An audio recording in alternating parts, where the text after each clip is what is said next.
We can convince you to start with the premise that you are vibrational and that energy is abundant and available to you. And that it's only your mindset that allows the flow or doesn't. And that a feeling of overwhelmment is because there is a pinching off and a not allowing of the energy to flow. So if you start there, the processes that we offered, like the placemat process, when you've got too much to do, simply say, I don't have to do all of this today. Everything that's on my plate does not require my attention today. And my telling myself that it all has to be done right now or there will be big trouble is just self-inflicted and unnecessary personal abuse. I don't have to do that to myself, because the truth of it is all of this does not rise to the same level of importance, and all of it does not need to be tended to by me today. Some of it will work itself out. Some of it needs to be tended to by me today. Some of it is more urgent than others. I have the ability to prioritize, and in prioritizing, I'm going to take these things that I need to tend to and these other things that don't need to be tended to right now, right here, this red hot minute by me, I'm going to set aside for some future involvement with something. But right now, this is where my focus is. And immediately, as you pull those things that matter the most, you feel better, because this is not overwhelming. This is not unmanageable. This is not undoable. This is absolutely possible. Not only is it possible, it's interesting. Not only is it interesting, it feels good when it flows. Not only does it feel good when it flows, but now that I have taken the burden of the world off my shoulders and set it over there to be tended to later, and I've focused upon the only thing that I need to do right now, now I'm being infused with some clarity and some energy and some ideas, and now I'm tending to it in a more efficient way than I have. Now what's next? What's next? Hey, I'm at the end of my list. How now would I like to fill my time? You see, humans, you keep thinking that you've got all these things that you have to do, which deprive you of having the time to do the things that you really want to do. And that really is a flawed premise. That isn't true at all, because you know how you got all of those things on your list that you think you need to do? By sifting through contrast and putting them in the vortex.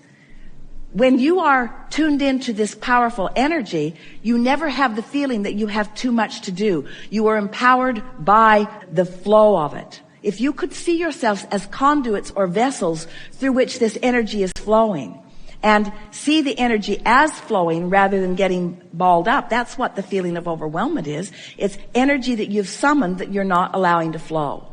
Because you say things like, I have too much to do. I don't have enough resources to do it. Somebody else has done something inappropriate and has made my list too long. Somebody's not been taking care of business. In other words, there's always negative emotion attached to the thought that is the slowing of the energy. Isn't it interesting that everything that you bring up, no matter what it is, we tell you it's all about the same thing. It's all about the same thing. It's that you ask for energy and therefore summoned it, but you're thinking a thought on a pretty regular basis that isn't letting the energy that you've summoned flow. And then you give thousands upon millions upon billions of excuses that seem to explain your unhappiness when there's really only one viable answer. I summoned energy and then I blocked it. So we think for the next 10 years, everyone who came into the seminar, who came to the chair, who said, Abraham, blah, blah, blah, blah, blah, blah. If we would say, we love you very much, but you've summoned energy that you're blocking. Next. Abraham, blah, blah, blah, blah, blah, blah, blah, blah. And we would say, you've summoned energy that you're blocking. Abraham, blah, blah, we only have 15 more minutes. Blah, blah, blah, blah, blah, blah, blah, blah, blah, blah.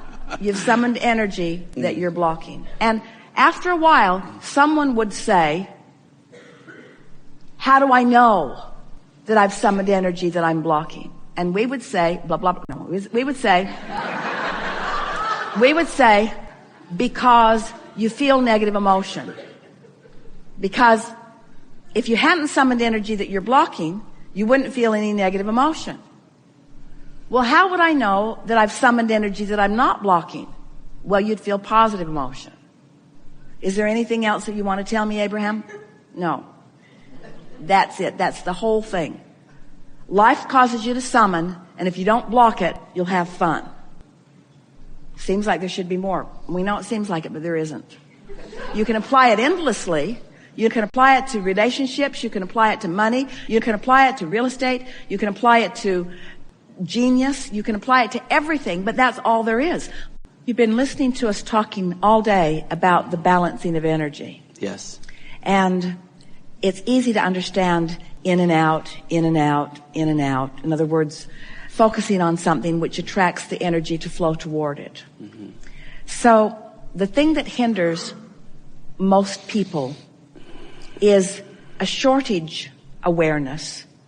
And it's usually shortage of time, shortage of money, shortage of knowledge, shortage of something that I want, something that I believe I need before I can feel better. So a conversation like we've had all day here today will go a long way in soothing that shortage consciousness, because you come to understand as you integrate what you've been hearing here that there's a steady stream that's flowing to you, a stream of abundance, a stream of clarity, a stream of helpfulness, a stream of good ideas. In other words, there's no ending of that stream flowing. You've just got to figure out how to stop the stifling or stop the hindering of the stream. So that's why we offer processes like the placemat process. It's why we offer the most recent process that we've offered, which actually is integrated into every other process that we've ever offered, is the process of going general. And it just means backing up from my attention to whatever it is that's stifling the flow. Can you think of any valid or justified shortage? In light of what we've been talking about today and the way you're feeling as a result of the conversation that you've been participating in, we're talking to all of you. Doesn't shortage right now seem like something that maybe used to matter but doesn't now apply? When you accept this stream and your ability to tune into it, isn't shortage a flawed premise? Isn't it a misunderstanding? Isn't it a self-deprivation? Isn't it something that I could do something about right here and now? So when you have so many things on your plate, meaning so much to do, and only so many hours to do it, then what's the remedy? Well, the remedy is to take some things off your plate. But you can't do that because you've already parlayed your life up to that. So another remedy would be to get more to help you. Well, that's not really the answer either, because they can't come until your vibration gets into the place of alignment that allows the right ones to come. So what is a viable answer if you've got too much on your plate? Too much on my plate. What are you reaching for in order to bring it into balance? You want more leverage. You want more clarity. You want more agility. You want more resources. You want more assistance. You want more help. And where do you get that? That's the question that we must put at the basis of this. Where do I get the help that's going to help me deal with the too much that I've got on my plate? Where do I get it? And we say, well, it's going to come in lots of places, and it's going to come through lots of people, and it's going to come with lots of ideas, but it's going to come from that flow. We haven't talked about this here today, but this is the place for us to talk about it.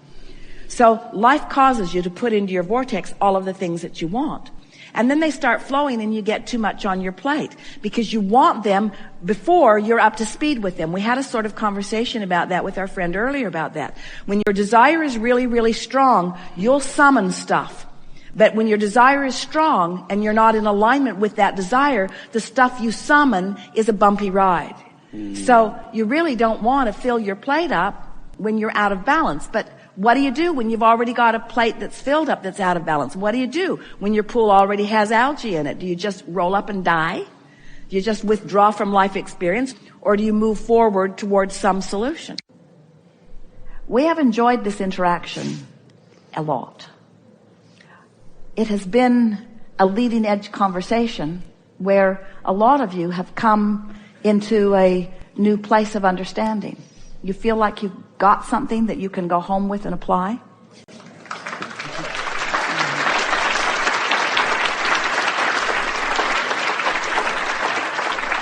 So if we were standing in your physical shoes, the things that we would have gotten that we feel that we could go home and apply are these.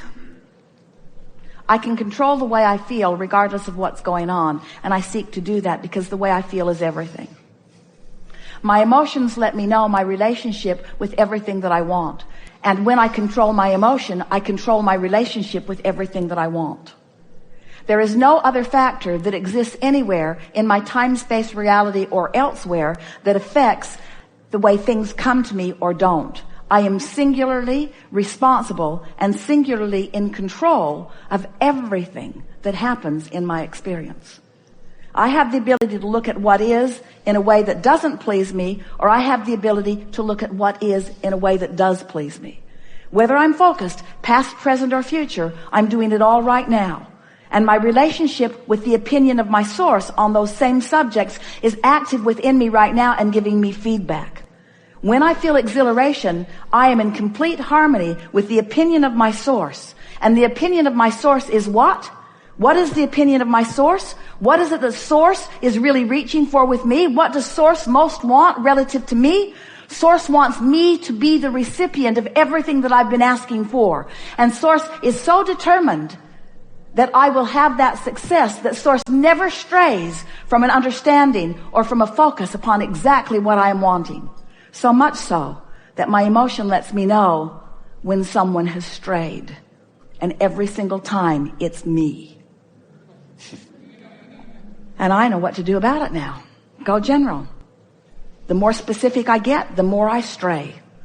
The more general I get, the more I come back into alignment. So I'm going to come into alignment and then I'll stray a little. And then I'll come into alignment and I'll stray a little until I have tuned my frequency to the frequency of source, to the opinion of source, to the knowing of source, to the expectation of source on everything that is important to me. And when I achieve a chronic, consistent expectation that matches the expectation that source holds for me on the subjects that matter to me, now the grid fills in, the grid fills in, the grid fills in, the grid fills in, and people who are watching me are watching in amazement. Who are you? They say. How is it that you barely express your desire for something and someone walks up with you to a very clear-cut path for the receiving of it? And you say, I am the keeper of my promise to the source within me. I said, I'll go forth and sift and sort, and I will carve out lanes of expansion for all of us. And the source within me said, and I will follow the track of your desire, and I will hold to the frequency of that, and I will send a signal that is so bright about that that you can't miss it. Because you will always feel emotion around something that matters to you. The guidance will always be there. Strong emotion indicates it really matters. Strong negative emotion means I'm off the track. Strong positive emotion means I'm on the track. We think your guidance system is perfect, and we think you have been playing it out in a perfect way. We think that the world that is before you is a very bright world. We think the world that is here right now is just exactly right. We think that you are the creator of your own experience, and we think that right now, this very moment, you know that in a more vivid way than you've ever known it before. The second thing that we think that you've gathered from this is that, at least it's what we would have wanted to take away from it if we were standing in your physical shoes. Contrast, every bit of it, is a good thing. And when I stand in a place that didn't turn out the way I thought it was going to, or even I thought maybe it should have, that rather than beating up on myself about the incompletion of this desire, instead, I'm going to take this contrast as the exact thing that it is, more information for meaningful expansion, because it means there's something in my vortex that this new contrast is going to help me to sort out. You're the creator of your experience. You are not a regurgitator. You're not a puppet on a string. You are the creator of your experience. Do you get that? And don't you want the information with which to create? And don't you like the support that we all provide once you've carved it out? Don't you really like it that there's someone that says, well, you've forgotten, but you really, really want this. And you've forgotten this, but you really, really want this too. And you might have forgotten about that, but in the third grade, you decided that you really, really wanted that. And you really, really want this, and you want this, and you want this, and you want this, and it's all here. And it all is in harmony with itself. In other words, there's nothing that's in your vortex that's out of character or out